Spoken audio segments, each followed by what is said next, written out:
Welcome to the Real Estate Edit Podcast.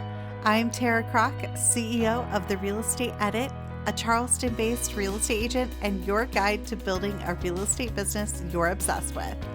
I've built a multiple six-figure business without cold calling, feeling salesy, or burning myself out, and have coached over 5,000 agents on how to do the same. Whether you're just starting out, ready to scale, or somewhere in between, this podcast is your go-to for marketing strategies, lead generation tips, and actionable advice to growing with confidence. Together, we're rewriting the rules of real estate so realtors just like you can create wildly successful and sustainable businesses. Let's get started. Hello and welcome back to the Real Estate Edit Podcast. I am so excited about today. It is a super special episode because I am joined not just by an incredible real estate agent, but also my business partner and Charleston bestie, Cambron Elsey.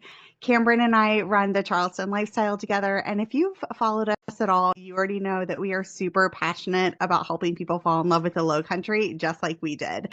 So in this episode, I'm going to kind of be pulling back the curtain of Cambron's journey in real estate, her experience at a boutique brokerage versus the brokerage that we are at now, and what it's like going solo versus collaborating and working on a team. So if you have wanted to know any of these things, then you're going to want to stay tuned for today's episode. But for right now, I'm going to hand it over to Cambron. And Cambron, can you introduce yourself?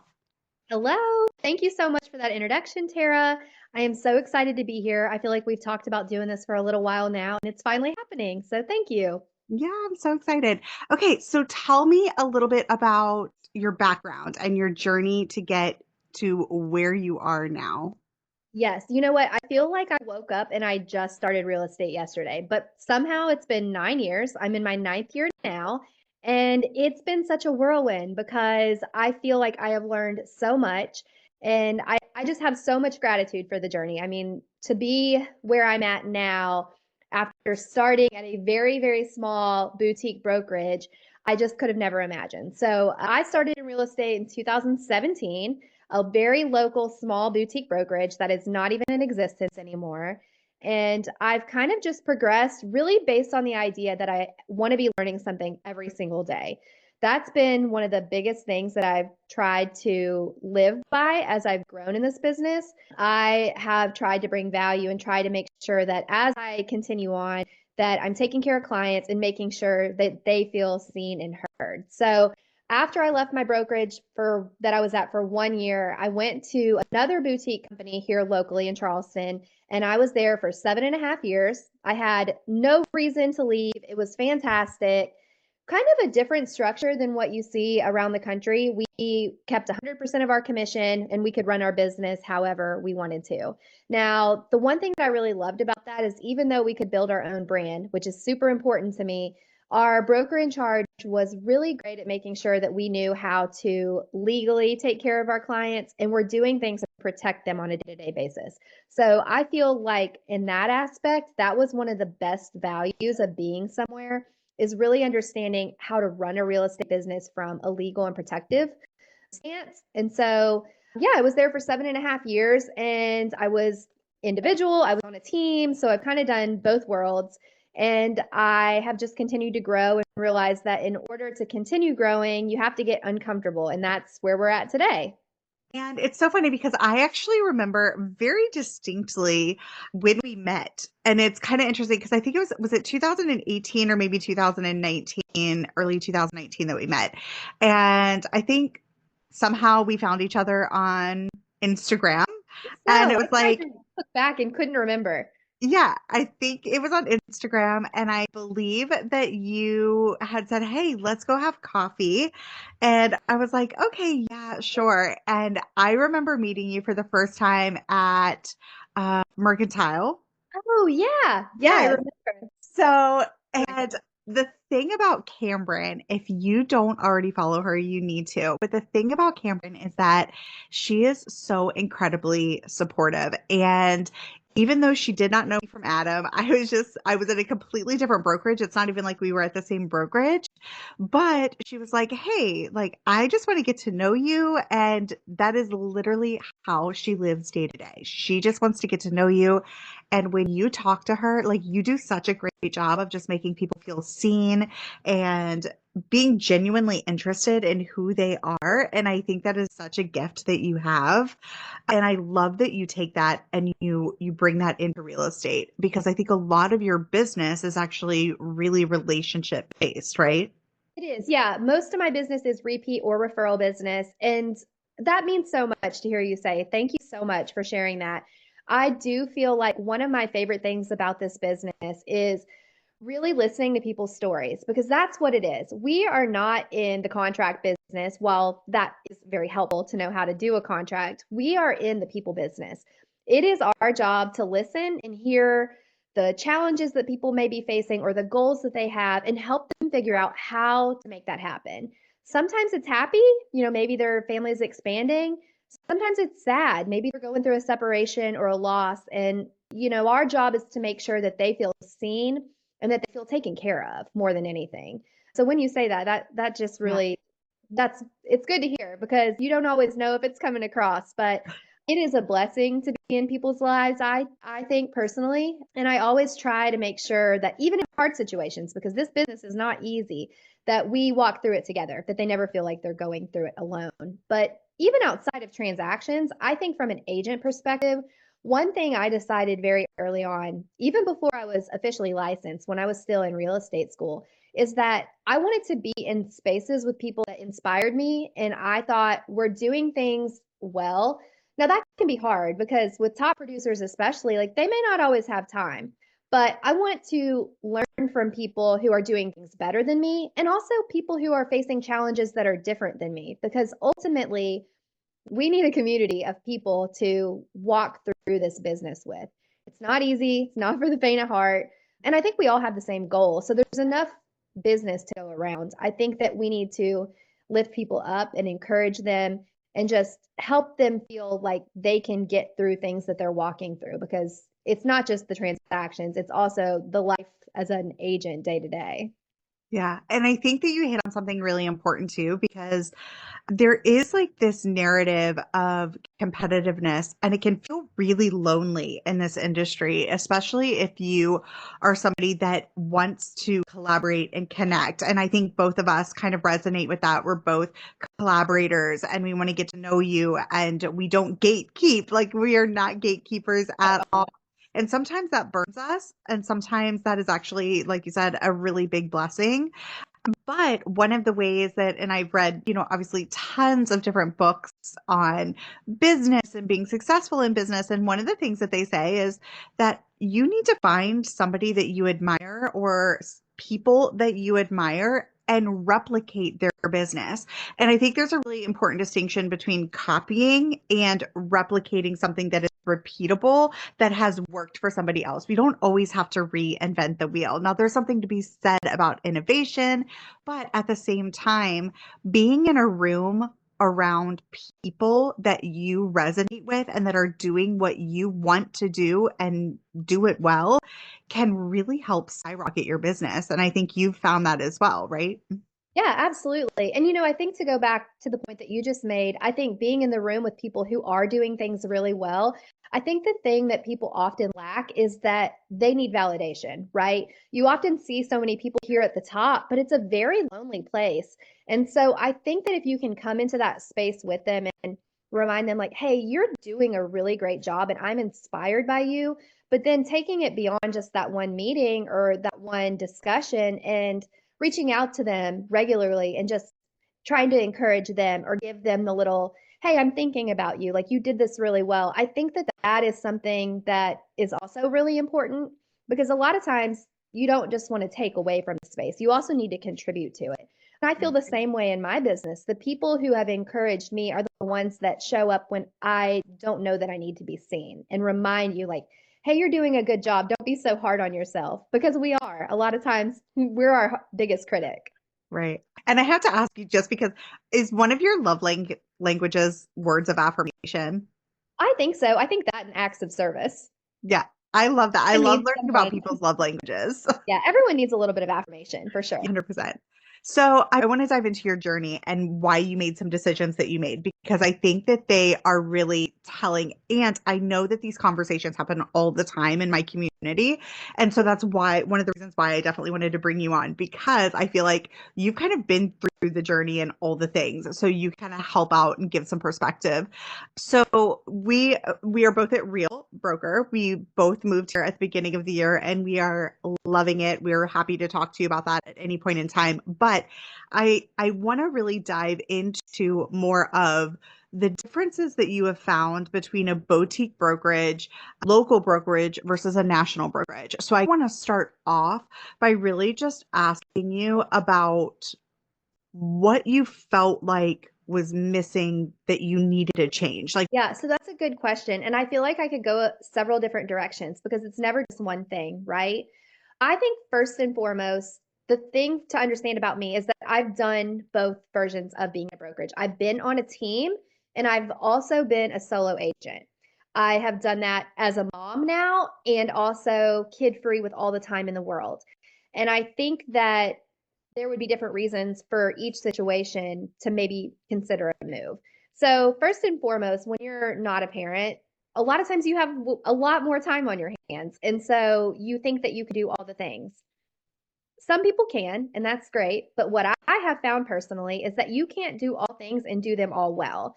You have to have help somewhere in your business. And maybe that's leveraged through technology, or maybe that's leveraged through in person assistance. Like maybe it's a virtual assistant, or an actual assistant, or a showing assistant. But then having my little one a couple years ago, I think the thing that I realized while I was still at a local boutique brokerage is that I really couldn't do it all and do it well. I needed more manpower, more help, and I needed leverage through systems. And so I was on a team prior to coming to Real at my local boutique brokerage, and it was fantastic. I had no reason to leave. But as my little one grew, and she's 2 now, but as she grew, I also grew. And what I realized is that my business was consistent, but what I wanted to create was bigger than that. And while my brokerage was fantastic, I had no reason to leave. I had to ask myself some uncomfortable questions on how do you grow? And how do you grow in a way that it will allow you, or me in that case, to continue to be authentic in how I serve my clients and also show up at home. And the one thing that I kept coming back to was leverage through systems and technology. And while my brokerage was great, I had to think forward.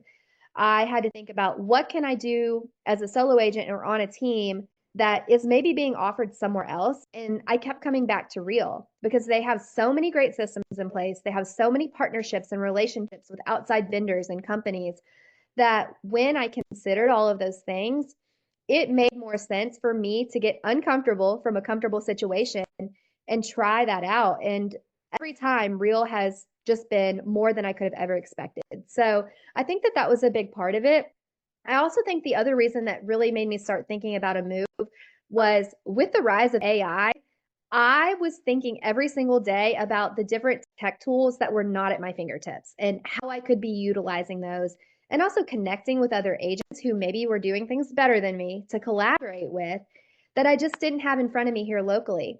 Again, we had a great brokerage, but there is just something to be said about minds in a room at a different level who may be in different markets thinking differently than you. And so, again, Real was the answer to that question on who could be a good example and who could be leading me as I'm trying to grow these things in my own business. one of the things that I always like to tell people when they're considering, like, is a boutique brokerage better? Is a national brokerage better? Is, do you want to be in a silo? Do you want to be only with people that are in your market? Or are you interested in collaborating, connecting, and learning from agents all over the country? Even though we may not have the same market, some of the strategies can still carry over.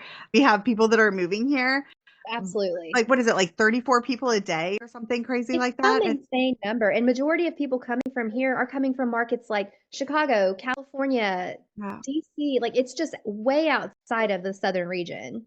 Exactly. So to have a connection with people across the country is invaluable, especially to a market where we have people that are coming in very consistently. So I think that that's also something to be said about joining a national brokerage. But I love the fact that you talked a little bit about time and leverage, because I think that's really important too. I love to talk about different stages of business. Sometimes we are in a hustle stage of life, right? Like we're go go go go go. We want to rise to the top. We want to be powerful. And then other times we are just having a baby and we're trying to get used to the new normal and we're trying to balance family with life. Sometimes life happens and not so great things go on and you need to learn how to navigate those things. So when you have the leverage, I think that's such a perfect word, the leverage, the systems, the tools at your fingertips, it makes those ebbs and flows really, really easy and not so overwhelming. It's true. Yeah. And I think too, we often have this feeling as agents that we have to be doing everything at a level that's just so much higher than a lot of other industries expect.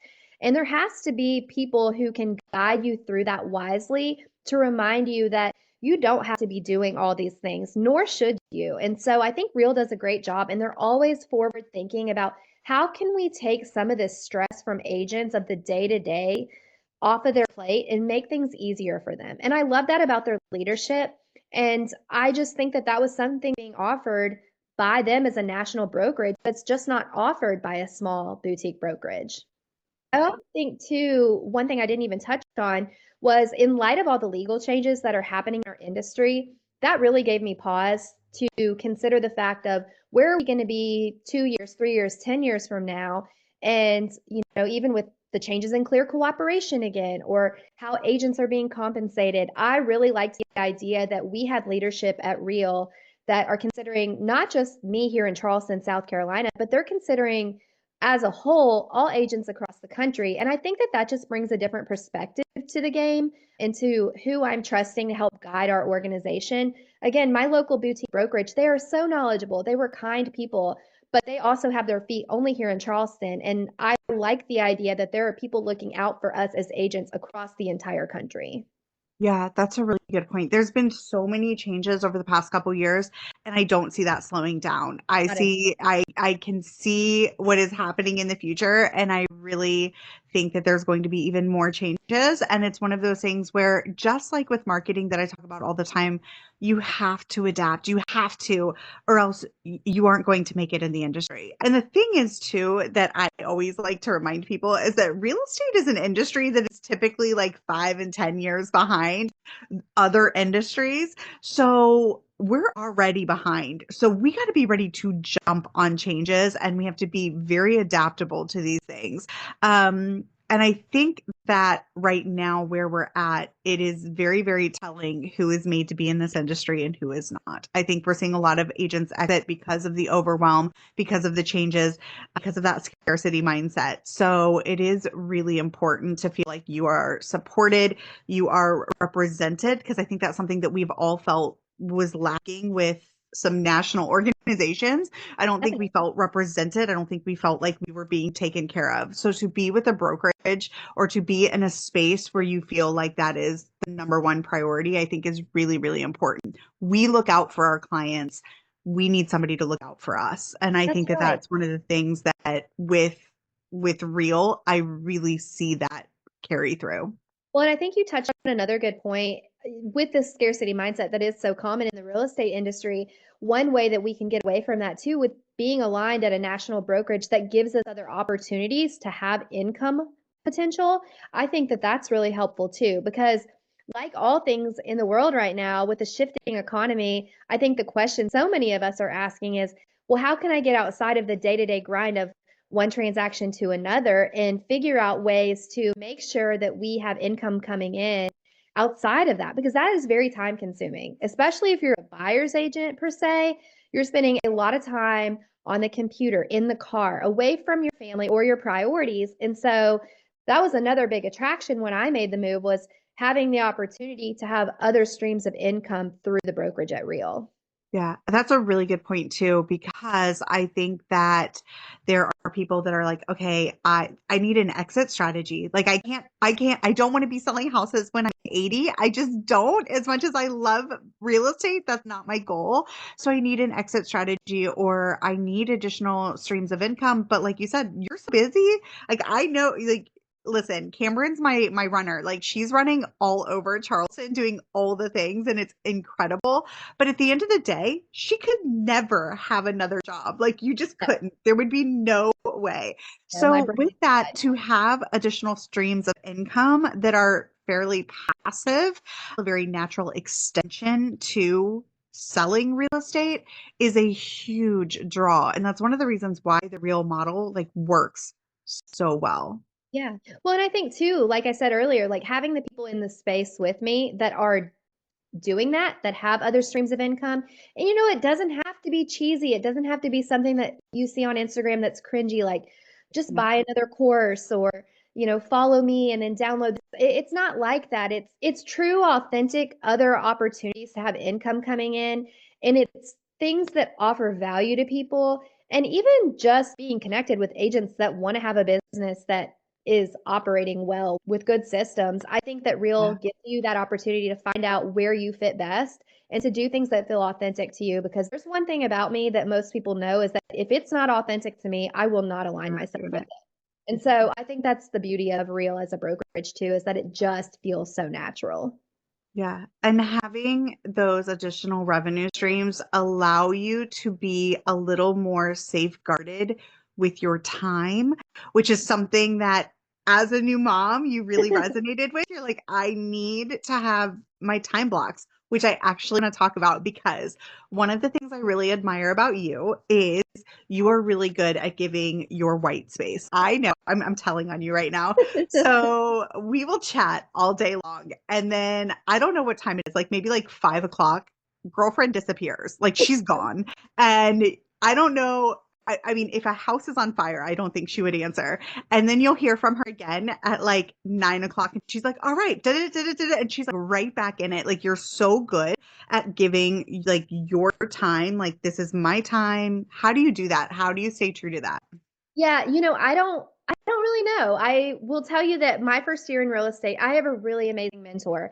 And she was in real estate for a long time. She doesn't produce near as much now because she's intentional with her grandchildren.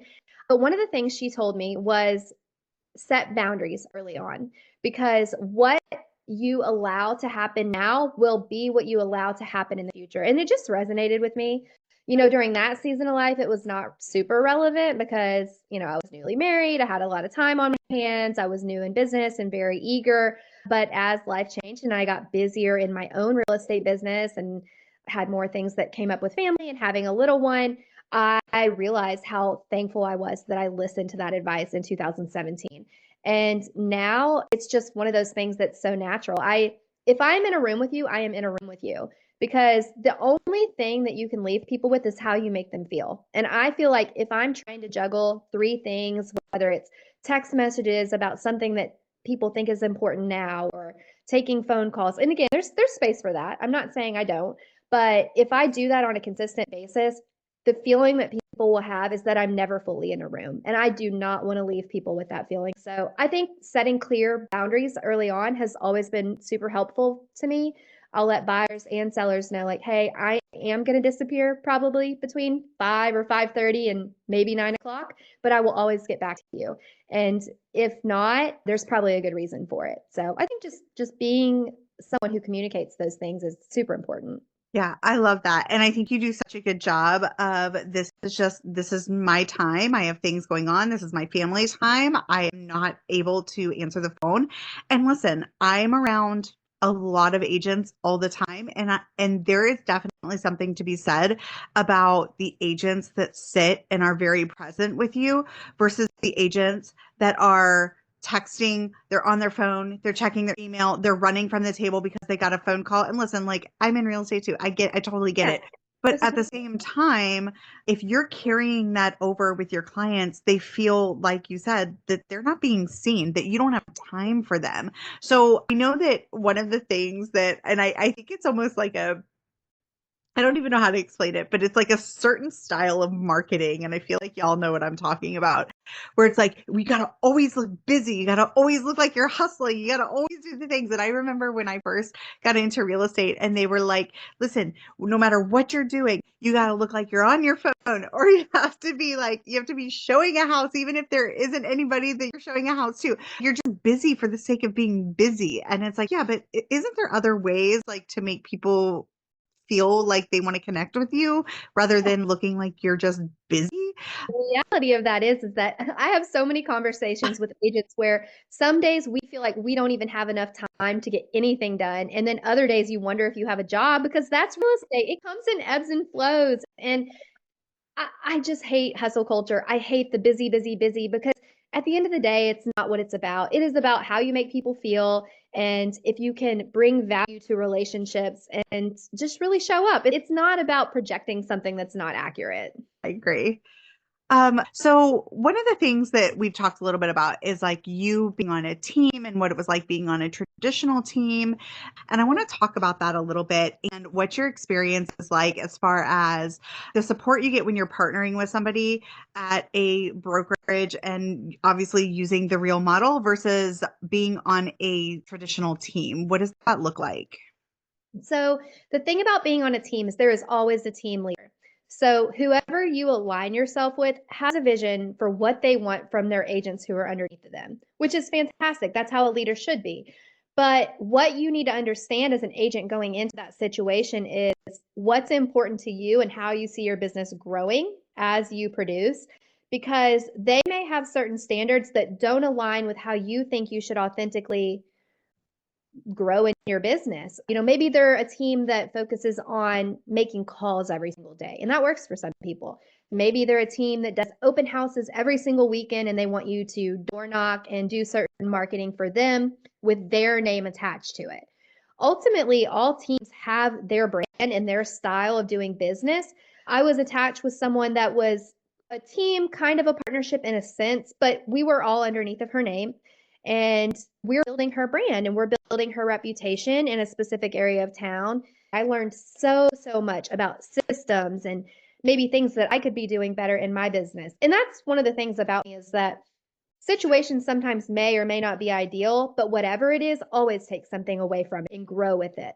Because even in hard situations, there is something that you can learn from how that went. And I learned a lot. I grew a lot on the team that I was with. But ultimately, what she wanted for her team was to go a specific direction that didn't align authentically with how I wanted to grow my business, which is more through connection and collaboration, because that is something that I thrive on. And so being at Real really allows you to go in that direction, to collaborate, to connect. One thing I really love about the brokerage that I didn't have at an independent brokerage and with the team is that I can really focus on relationships in other markets like we talked about. So it really opens that door and allows me to kind of explore that option, which feels more authentic to me. And I think there's something to be said too. I mean, obviously, we know that I'm a huge cheerleader for building your own brand. Yeah. And while being on a team is great for a lot of different reasons, one of the things that you kind of have to trade off is that brand recognition and building your own brand. And one thing about Cambron, she has a very distinct brand and style. Her voice is very distinct. So with that, it's hard when you're on a team to actually have that shine through as much. Whereas when you're in a partnership with other agents that want to collaborate and connect with you, you get the support, you get the ideas, you get the masterminds, but you are still building out your own thing and it's unique to you. And I think that that's a really important distinction because in our partnership, that was one of the really important things that we talked about was, listen, like, yeah, we are doing this thing together and there's things we're going to do together, but we have very different styles in a lot of different ways. And I want you to be you and you want me to be me. And that's the beauty of building out something in a way that you can actually do that. So That's so true. And at the end of the day, people work with you because they like you, they trust you. And so the important thing as you build a business, whether it's real estate or any other industry, is to really get clear on who you are and what's important to you. And that is what's going to attract your ideal client. And that's the thing Tara and I think we have in common is that we both really believe in brand and identity.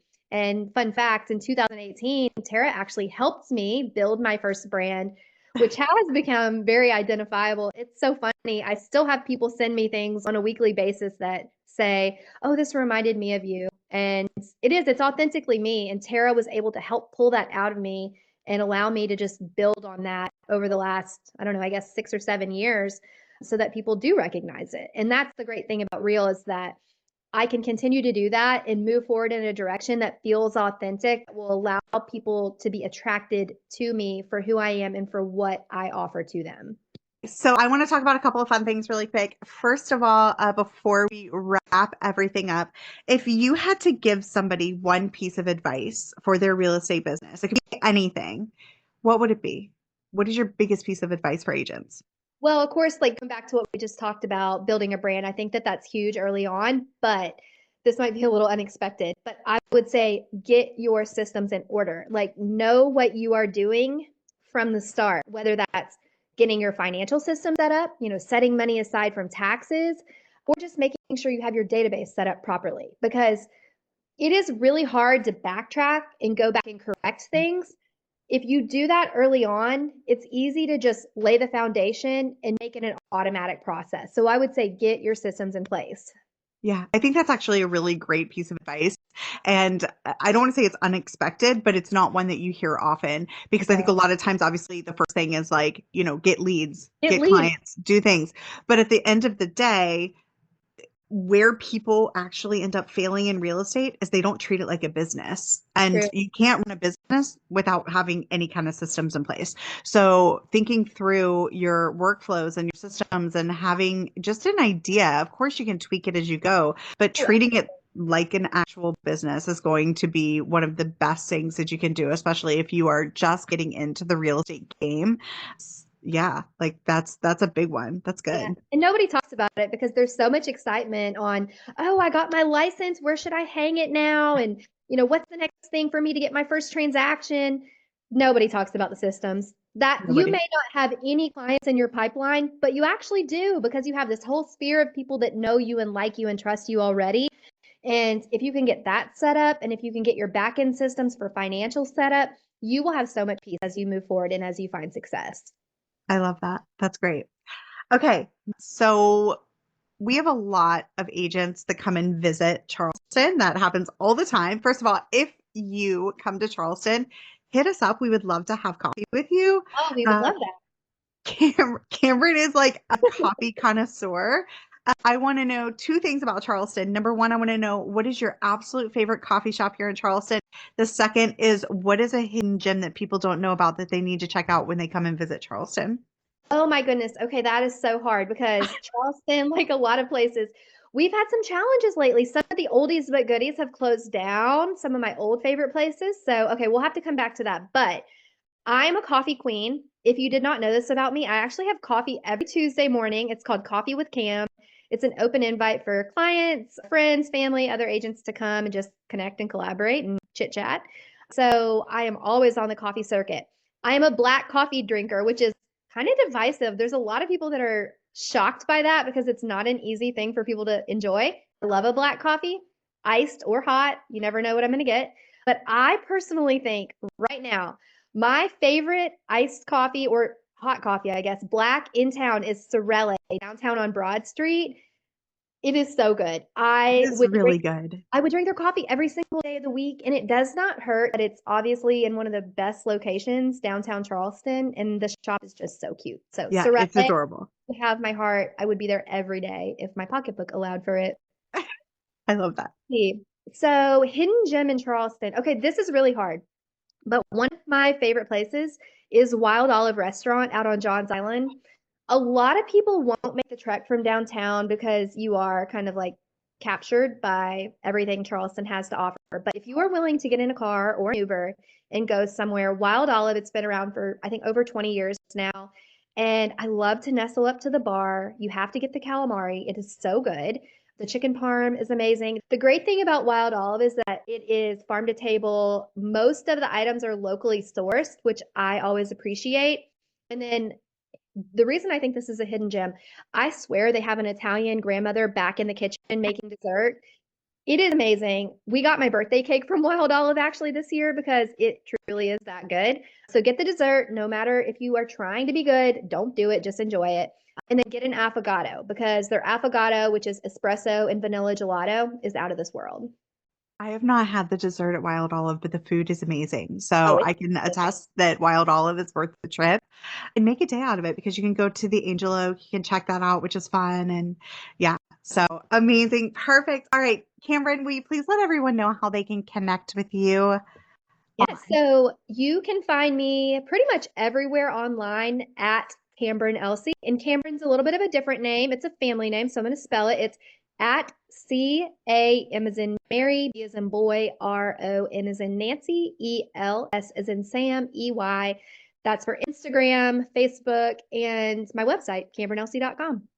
Perfect. Amazing. Thank you so much for spending the morning with Thank me. I hope you you. guys enjoyed this episode. Make sure to connect with Cameron, and you're going to see a lot more of us together. So, hope you Bye, enjoyed the y'all. episode. Thank you so much, Tara. Bye.